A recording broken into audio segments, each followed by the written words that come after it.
Hi, hello. Today, it's not like about computers. It's actually about cars. It's about car.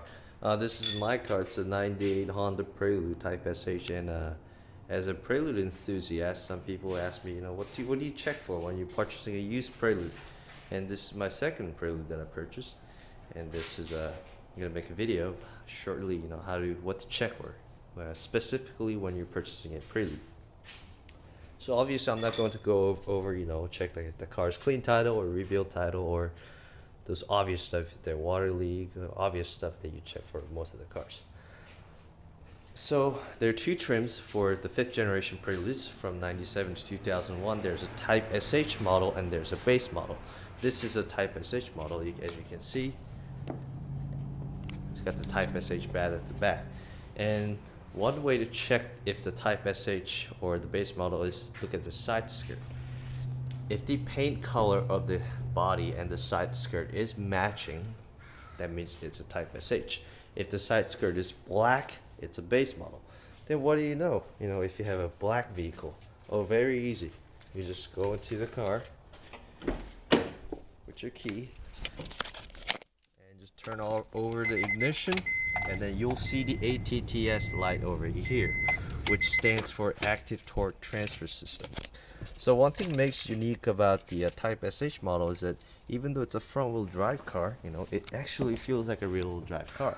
And the trick is inside the ATTS unit, which is below, which is behind the oil pan gasket way down there. And as you can see, these two fuel lines, which are not on the base model, they're the ATTS fuel line. And the trick is, it's just like a differential, but it's controlled by computer. It's like a mechanically controlled limited slip differential. So when you're taking a corner, let's say you're turning to right, the outside wheel spins faster, and it can actually transfer up to 85% of torque to one wheel, and not to the other side.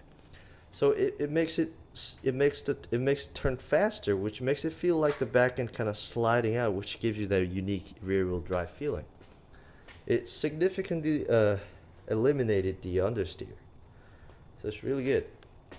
However, the parts are really, you have to hunt for the parts. It's not like one of those Civics that you can buy from everywhere else. You actually have to buy the parts from you have to hunt for the parts. For my case, I needed a radius rod for this car. I had to order from Japan.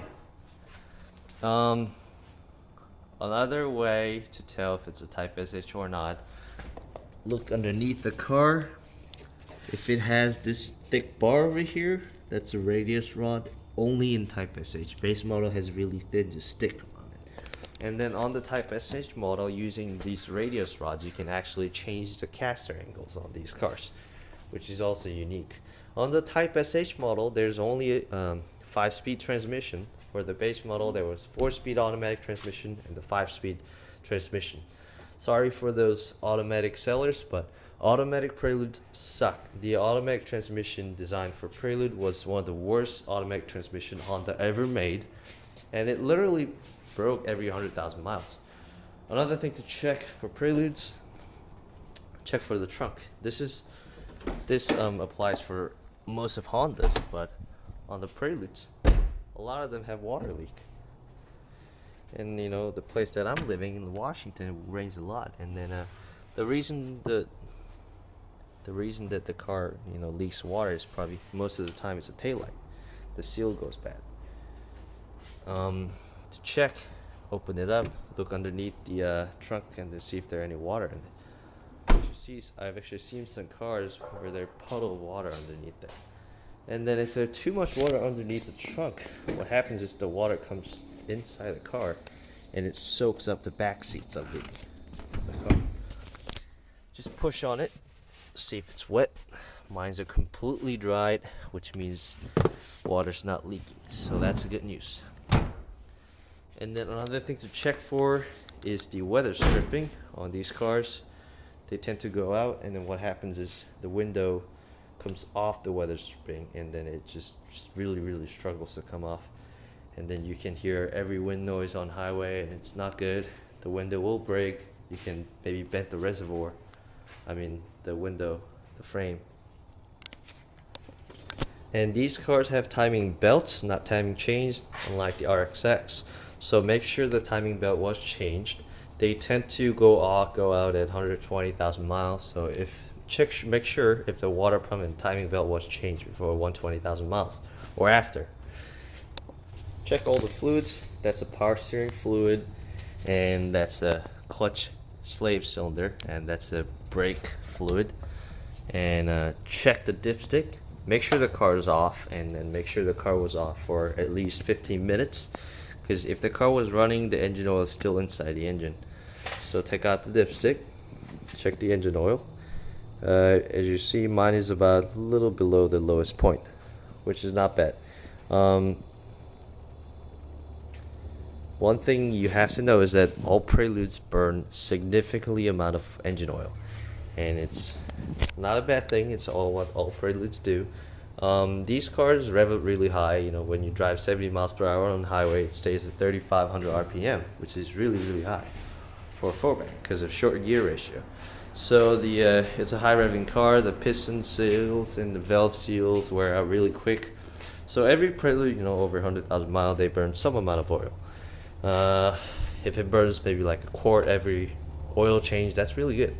If it burns 2 quarts, 3 quarts, you gotta check it every once in a while. If it burns like a quart a week, that's no good. It'll be at a point where you can't really purchase the car and drive the car. To check if the car burns any oil, check the bumper, swipe it. Mine's dusted, this black. This is the engine oil residue, and then you can check the muffler tip too. I just swiped it, and then it's a lot of black oil, and then you can actually smell the oil when you start the car. And if the car's been running on synthetic oil, what happens is it puts out blue smoke. Unlike the conventional oil, which I'm using right now, they don't create any color smoke when they're burning. Most Preludes recommend conventional oil rather than synthetic. Some people use blend, some people use full synthetic, but really go for the conventional oil. These cars burn oil, and then when your car burns oil, like the Mazda RX-7, you will never want to use synthetic oils. And now next thing, check for the suspension. These cars really designed for handling, and then you want to check if the suspension is good. Mine has completely stock suspension, but if it has lower coilover or something, it should be much stiffer. Push on the car, and I weighed about 140 pounds, and you can see barely moving. And then now go check the other side, and then make sure it bounces about equal. It should be really hard to move the car. These suspensions are really strong. And then make sure you do to the back and do the same side. If the car like bounces or stuff, suspension is bad.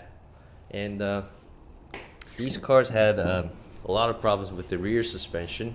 What happens is the inside, the bearings and stuff goes out really quickly, and then you can actually hear the rear bumper every time you go over a bump or something. You'll be like kum kum kum. You'll be like kind of making the clunking noise. Make sure it doesn't have that. If it does, no big deal. Just get a new suspension on the back. And then check the clutch, check when it was replaced, check if the valve clearance were ever adjusted, and see if there's any residue of oil underneath the car.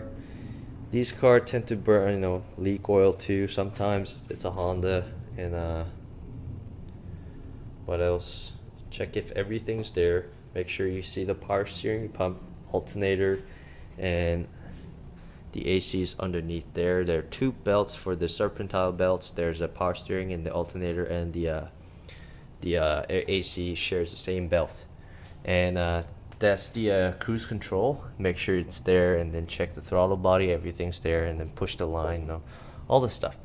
And then most of them have a shorter RAM intake or cold air intake there. If it has cold air intake, make sure it has bypass so it doesn't suck up water. And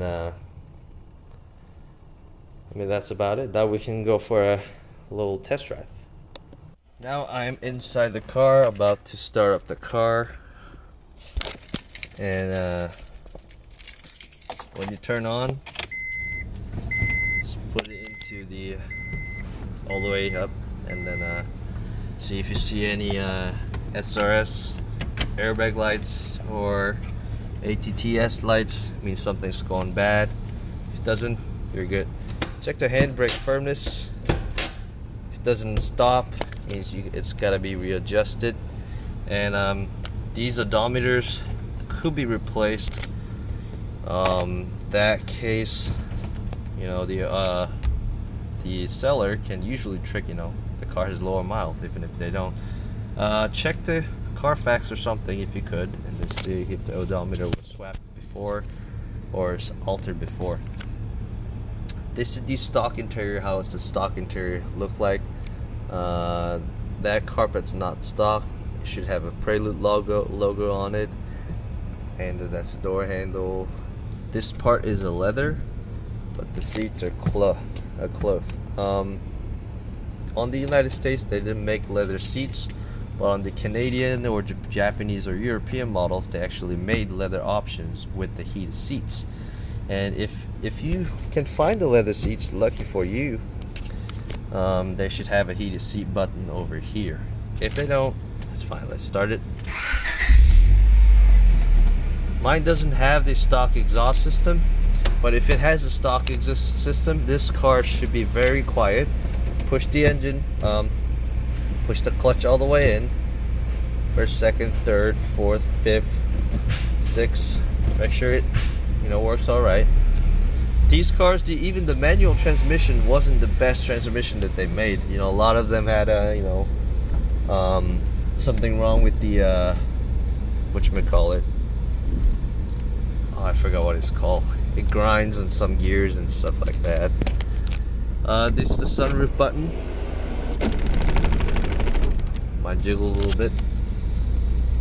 Make sure the wipers all work, and you know. As you notice, these cars really have really extremely short gear ratio.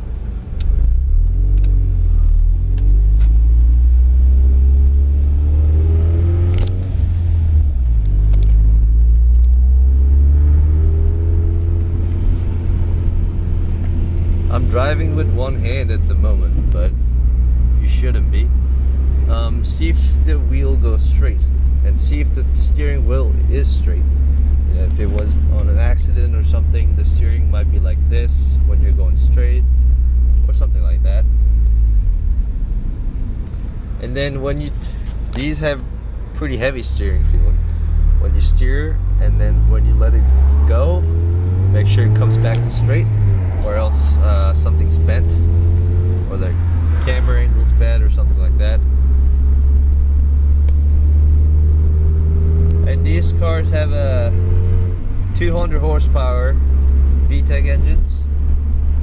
So, and the VTEC engages at about 5,500 RPM. So when you go into highway or something, make sure the VTEC kicks in. When the VTEC kicks in, the engine sounds significantly louder, and you can feel quite a lot of boost actually. It should give you about, you know, at least, you know, 20 more foot-pounds of torque. So you should feel that instant torque on it. I shouldn't be speeding because it's a school zone right now, and I'm not going to.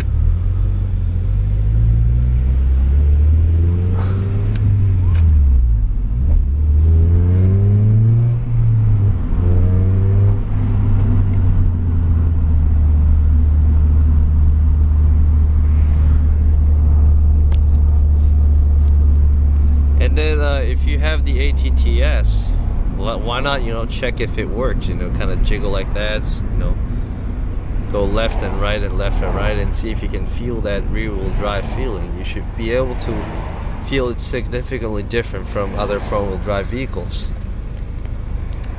A lot of them have aftermarket stereo because the stock stereo suck shit, and a lot of them has aftermarket speakers.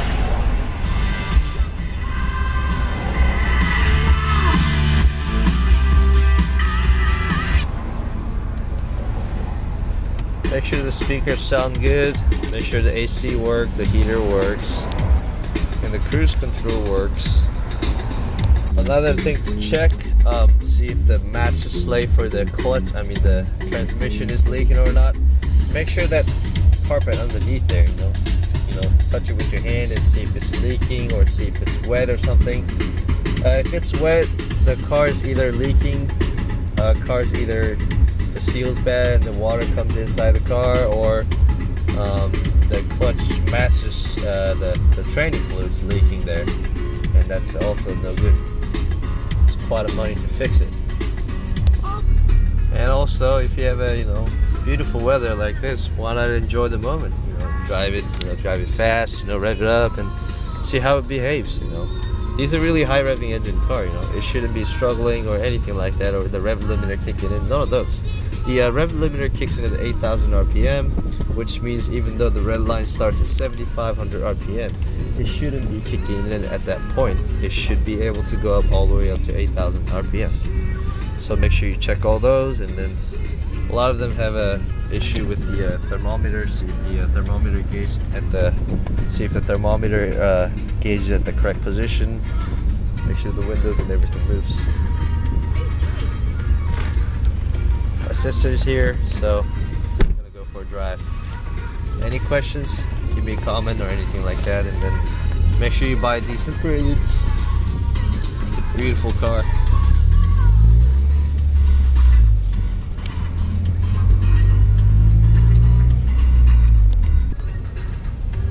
눌렀어?